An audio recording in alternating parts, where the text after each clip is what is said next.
c'était pas ce que le client attendait. Ça, on le sait, ce que le client attendait.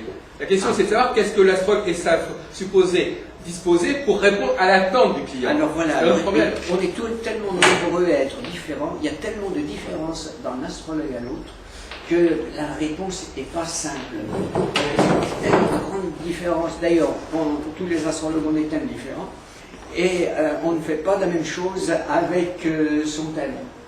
Et cette pauvre astrologie, elle prend la forme de l'emballage mental dans lequel on la met. Donc l'astrologue est un emballage mental dans lequel on verse l'astrologie, et cette astrologie prend la forme qu'elle peut prendre dans la psyché et dans la composition mentale de l'être humain qui... Si vous aviez suivi notre discussion tout à l'heure, on disait qu'on essayait d'aller au-delà des différences entre les astrologues, au-delà des différences entre les enseignements astrologiques, pour montrer que globalement, il s'agit quand même des mêmes enjeux. Que l'astrologue ait telle et telle idée de l'astrologie ou telle et telle technique, c'est évident. Mais ça n'est pas on essaye justement de ne pas d'être pas bloqué par cette diversité en disant de toute manière, l'astrologue, il a effectivement son travail à lui, mais ce qui l'intéresse, c'est le travail qui se fait avec le client et que le client fait sur lui-même en utilisant à sa façon ce que l'astrologue a pu lui dire.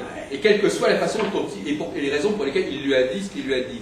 Et la question que je disais, c'est d'un point de vue déontologique, il faudrait quand même qu'il contrôle ce qu'il dit et qu'il ne soit pas trop prisonnier de son savoir, parce que ce savoir peut l'amener, d'abord, il peut le surinvestir, le surévaluer, et en plus l'amener à aller au-delà de ce qui pourrait être raisonnablement transmis à son client. Donc plus il aura pris de la distance par rapport à ce savoir, plus il maîtrisera cette consultation. Eh oui, généralement, il est plein de bonne volonté pour tenter de satisfaire au mieux et de secourir éventuellement cette personne qui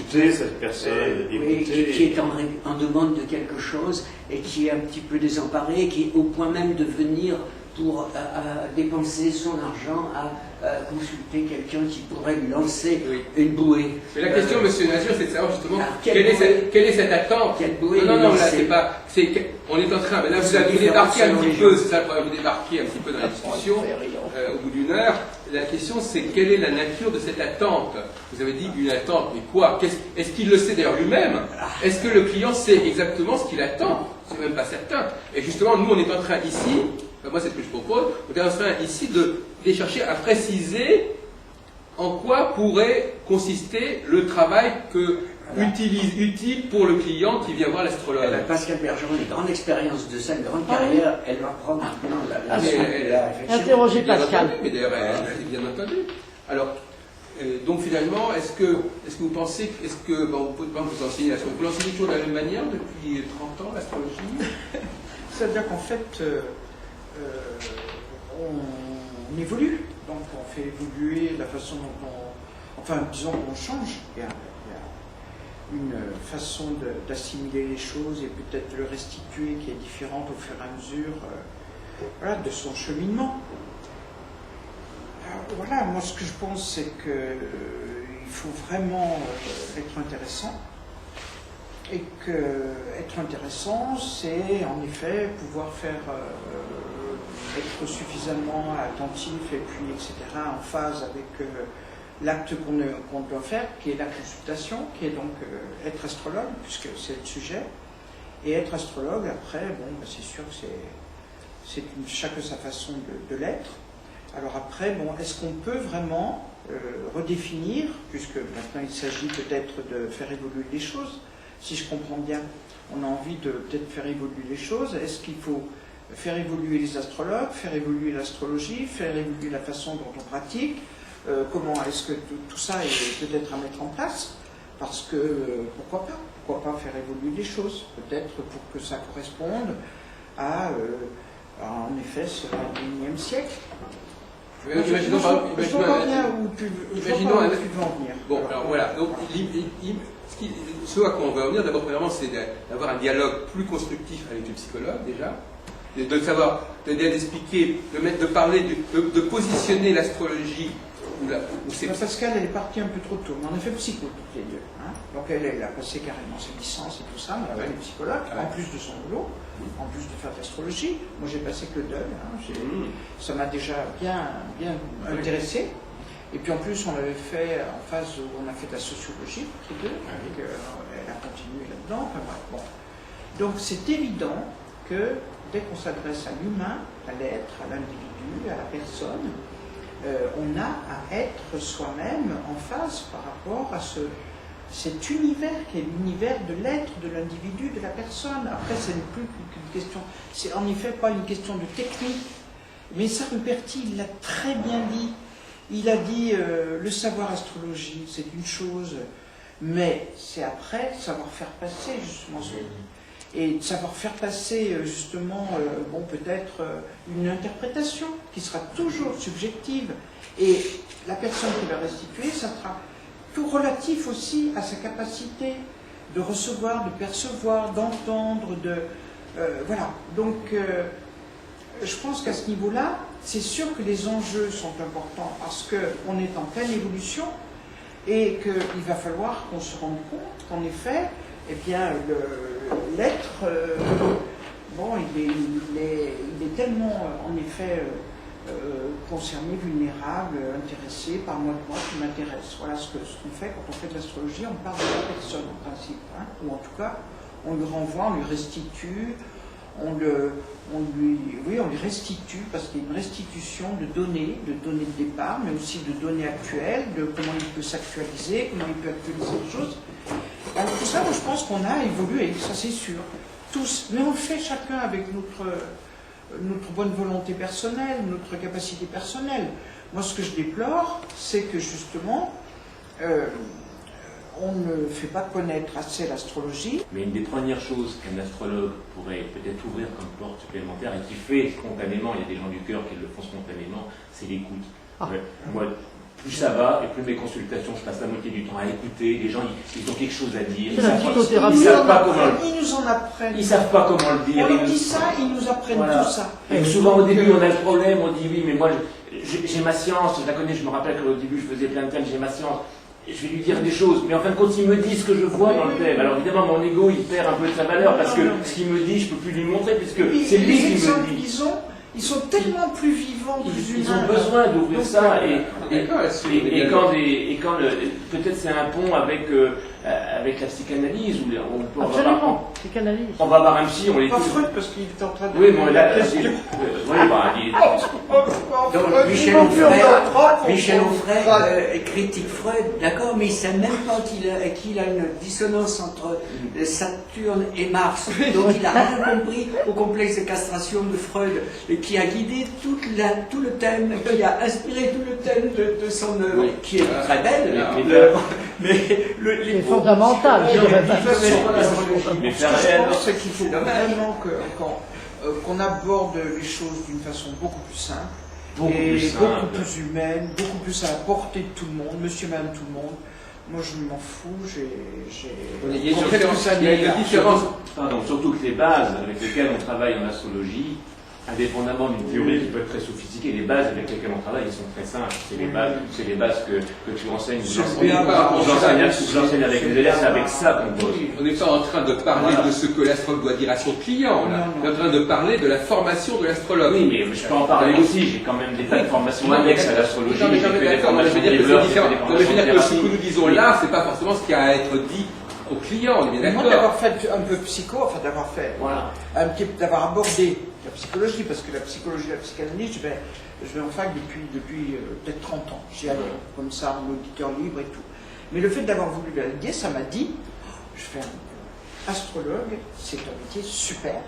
Et du coup, ça m'a fait, au contraire, devenir encore plus astrologue. C'est-à-dire me dire, mais bon sang, le support, la symbolique que j'ai apporté pour interpréter est vraiment formidable, sensationnelle, et que elle peut vraiment être tellement riche à recevoir, à donner, en fait, dans cet échange, et en fait, dans ça, bon, je ne dis pas qu'il ne faut pas qu'on soit formé, je ne dis pas qu'il ne faut pas qu'on ait des directives, enfin qu'on ait à peu près tous un petit peu un langage, mais l'urgence actuellement, c'est pas du tout ça, c'est de savoir que l'astrologie est tellement malmenée dans les médias, et a tellement personne comme référent. Qui est-ce qui est intéressant là, actuellement, qui fait de l'astrologie ou qui parle d'astrologie, ou qui transmet de l'astrologie, ou qui explique ce que c'est qu'une consultation, ou qui aborde... Et pourquoi les rayons de librairie se ratissent comme quoi? Ce que peut apporter l'astrologie sans chercher des choses très compliquées,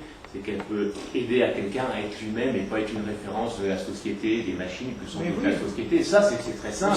Mais apprendre quelqu'un, si quelqu'un dans son thème, il a des capacités de se mettre en colère et qu'on lui dit pour pas se mettre en colère, moi je dis à mes clients, mais prenez le risque, le courage de vous mettre en colère. Ça, c'est important parce que dans votre thème, il y a un carré Mars-Soleil, Mars-Lune avec un Pluton qui vient. Vous êtes obligé de vous mettre en colère, sinon vous allez cancériser tout ça. Mais, oui, voilà. Mais moi je pense que même l'astrologie va être une des connaissances qui va accompagner l'homme dans son évolution, dans l'air, ce fameux air du Verseau. Voilà, avec les thérapeutes, avec des gens qui travaillent sur d'autres disciplines. Et moi je pense que les psychologues, finalement, comme ils abordent en général l'être dans son fonctionnement, en général, avec ses difficultés, avec ses névroses, ses psychoses, ne s'adressent pas à l'individu. Et ça, c'est trop dommage, parce qu'il ne peut pas individualiser son savoir, sa connaissance, ses schémas, ses typiques, etc. Et donc, je pense que le plus qu'on peut avoir justement à travers l'astrologie, c'est chaque fois on va aborder un être, parle-moi, de moi, tu m'intéresses. Donc voilà, c'est ce qu'il faut qu'on continue à faire et qu'on continue à démontrer ou bien à montrer que finalement l'approche de l'astrologie, elle est intéressante et il faut la rendre intéressante et on est responsable de ça. Et le fait qu'on se laisse emmerder par des tas de choses justement et qu'on se laisse finalement mettre out dès qu'on veut en parler ou bien on se met à être obligé de défendre sur un domaine qui est un domaine au contraire où il faudrait accueillir, être à l'écoute, être entendu, c'est complètement différent. Donc voilà. Le bûcher des sorcières n'est pas loin, tu sais. Mais bien sûr. Il n'est pas loin. Non, tous les astrologues, ils ont un petit peu ce truc. Qu'est-ce que je vais dire? Comment, voilà. Maintenant, ça s'appelle autrement, c'est le contrôle fiscal, je ne sais pas quoi. Mais bon, parce que... On vient de passer, moi je trouve des années terribles. Moi je pense que... Moi je sais que j'ai du mal à m'en remettre, parce que je trouve que c'est très très difficile et que c'est un discours qui est de plus en plus difficile et qui est tellement malmené, puis qui a été médiatisé par des personnes qui de toute façon ne sont absolument pas mises au service de l'astrologie, qui sont mises au service de leur ego, de leur machin, de leur représentation, de leur faire valoir. Et en fait, l'astrologie, elle est appauvrie, elle manque de personnes qui sont sur le terrain, qui l'expérimentent et qui font des actes, qui font, voilà, allez, hop, j'interprète. Et pourtant, je peux dire, c'est vraiment un outil qui est extraordinaire. Oui. Mais en complément d'autre chose, j'ai travaillé pendant 3 ans avec des thérapeutes, j'avais fait des thérapies, j'ai suivi des formations de thérapie en rebirth thérapie, respiration sur le souffle, etc. Et j'ai bossé avec des thérapeutes.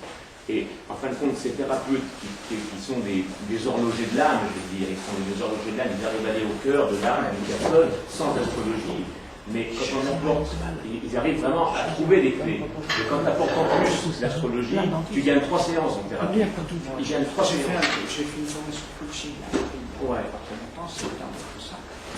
C'est que l'astrologue ne peut pas endosser toutes les casquettes. Par contre, il peut travailler avec d'autres praticiens. Il peut travailler avec des thérapeutes, il peut travailler avec des... Mais moi je préférerais dire, ça y est, on va donner un certain nombre de contrats, et puis après, chacun fait une démarche personnelle. Et moi je pense que tant que la personne n'aura pas cette volonté de faire une démarche personnelle, à la limite, bon, il faut se contenter peut-être simplement d'être astrologue. Il faut faire les cuisine soi-même le mieux possible. Et puis après, chacun vraiment a abordé, moi je pense, toutes les choses, parce que si tu veux... Comme tu vois que les gens répètent sans arrêt, ils viennent te voir, mais bon, ils entendent, ils s'entendent pas, mais ils répètent en fait des données. C'est vrai qu'on a envie de leur dire, bon, il y a un moment où c'est vrai, il faut peut-être dénouer, il faut peut-être intervenir. Enfin, bon. Il ne faut pas essayer de détenir toutes les clés avec l'astrologie, ça ne fonctionne pas. Regarde, un être, toutes ces névralgies, ces blessures ou ces bonheurs, ça dépend de plein de choses. L'astrologie voit clair là-dedans, mais tu prends la géologie, peut-être que tu connais un peu. Moi, j'ai suivi une formation après ça, c'est au contact que tu m'as vu. C'est ça qui m'a ouvert. J'en ai fait des années après. Et ben, tu te rends compte qu'en fonction du point pathogène sur lequel une personne va vivre au quotidien, indépendamment de tout facteur astrologique, elle va développer un malaise, elle va développer une névralgie, au contraire, elle va se sentir très bien. Sur le thème astrologique, ne parle que d'un seul déterminisme. Les déterminismes, comme vous avez parlé, liés aux dieux, les déterminismes liés à l'époque, liés au pays dans lequel on vit, les idées à la mode, etc. Je veux dire, c'est un déterminisme parmi d'autres. Le génétique, le milieu social, le milieu culturel des parents, etc. Je pense que les astrologues qui pensent détenir la clé permet de tout comprendre. est faux. À l'inverse, ceux qui considèrent que l'astrologie c'est du bidon, que ça sert à rien, c'est nul, etc., sont aussi dans l'erreur. Je crois que la vérité est à mi-chemin, enfin, en tout cas, à mi-chemin des extrêmes. D'ailleurs, les Chinois sont plutôt, avec l'empire du milieu, sont plutôt branchés sur un équilibre, sur le moyen terme. Bon, donc pour faire, puisque vous êtes arrivé, le débat, on va encore discuter à peu près une heure.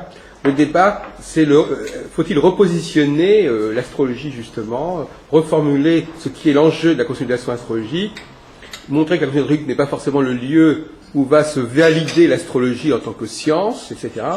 Alors bon, donc ça provoque des réactions, des incompréhensions, des refus de comprendre quels sont les enjeux. Enfin, moi, je ne sais pas ça qui va me décourager. Ça provoquera des questions, mais là, par exemple, vous avez dit très justement que maintenant vous dites, parce que finalement c'est intéressant, maintenant vous dites qu'effectivement, au fond, les gens viennent pour parler, on les écoute. Bon, voilà, donc vous voyez bien, vous êtes le premier à considérer que l'enjeu n'est pas spécialement le savoir astrologique. Je ne dis pas que c'est que le savoir astrologique. Voilà, donc j'ai déjà causé longtemps de ça dans des articles à la FDR. Voilà. Je dis qu'un astrologue, il peut être qu'astrologue, mais par contre, il devrait avoir des connaissances de d'autres disciplines pour pouvoir aiguiller après ça les gens vers d'autres disciplines. Oui. C'est-à-dire qu'il devrait pouvoir avoir des connaissances de psychologie, il devrait avoir des connaissances de thérapie par le souffle, parce que la façon dont quelqu'un respire, on voit tout de suite un peu où sont ses armures, où sont ses blocages, on voit immédiatement beaucoup de choses.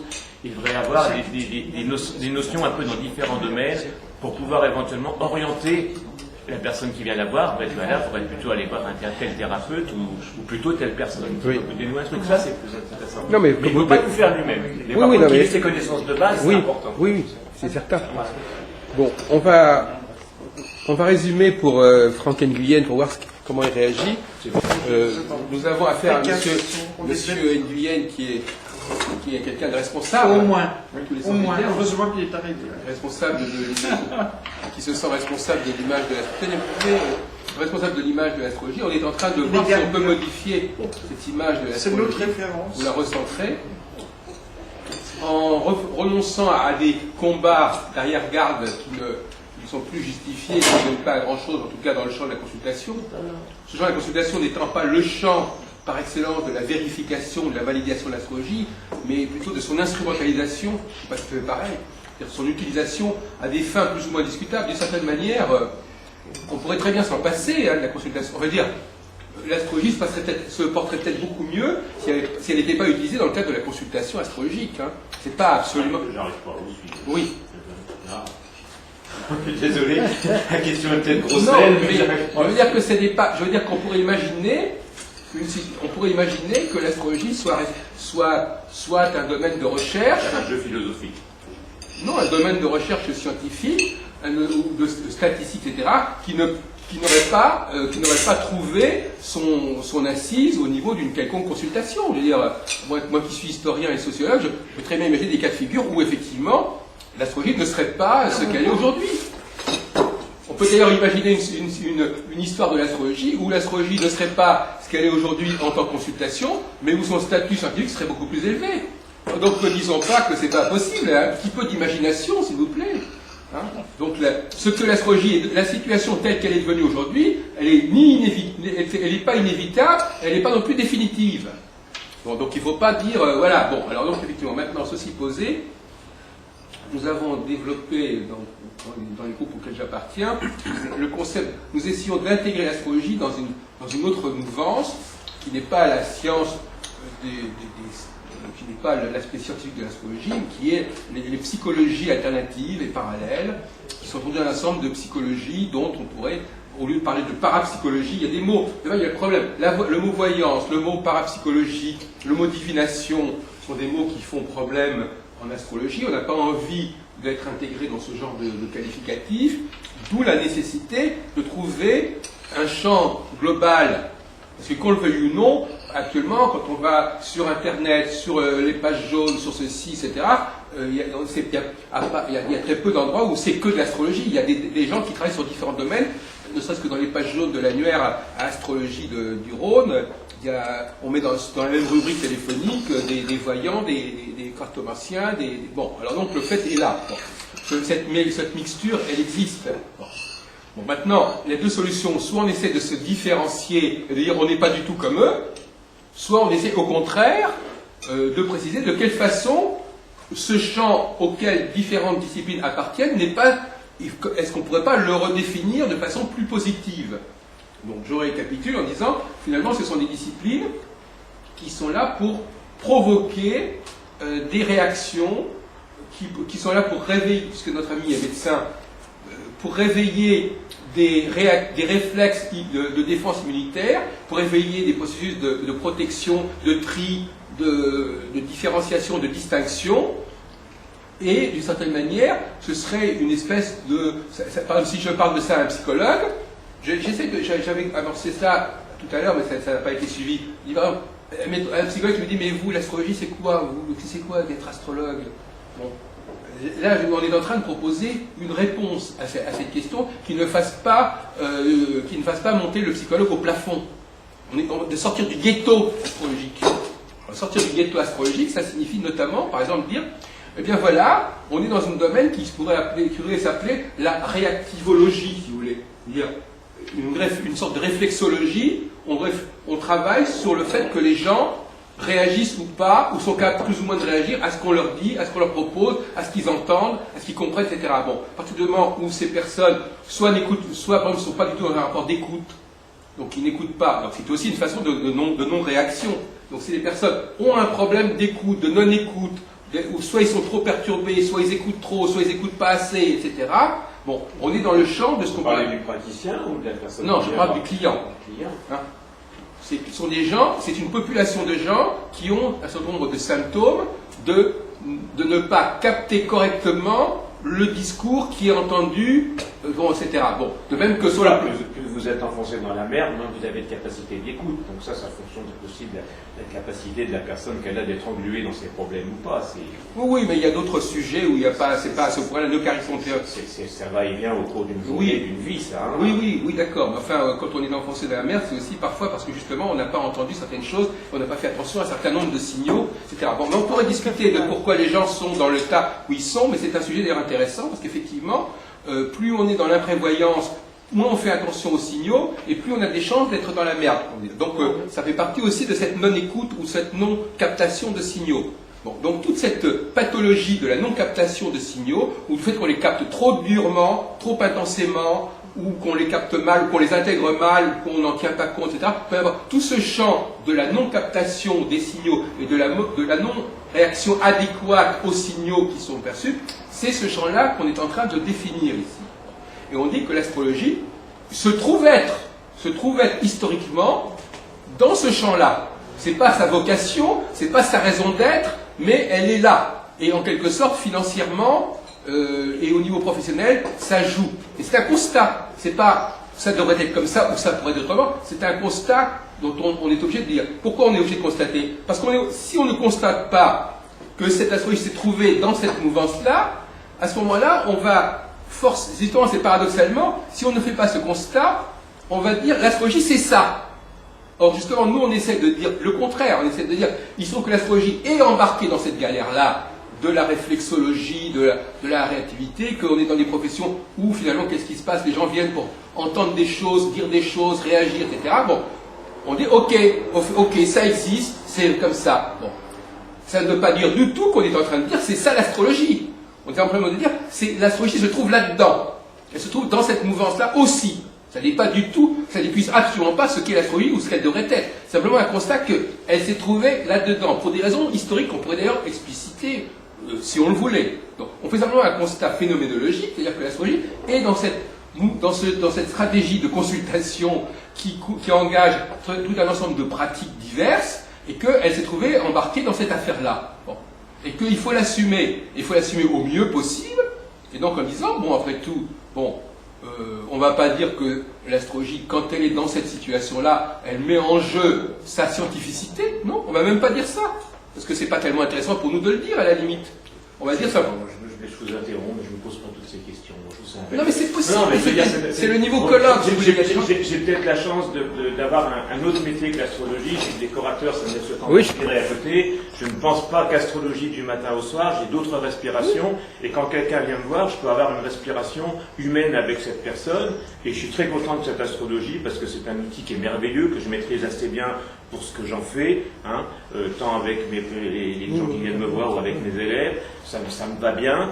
Et ça me permet d'avoir surtout un échange, une relation, comme disait tout à l'heure, ce que disait Pascal tout à l'heure, une relation de bienveillance, une relation d'écoute, et après ça, il sort quelque chose de ça, voilà. Après ça,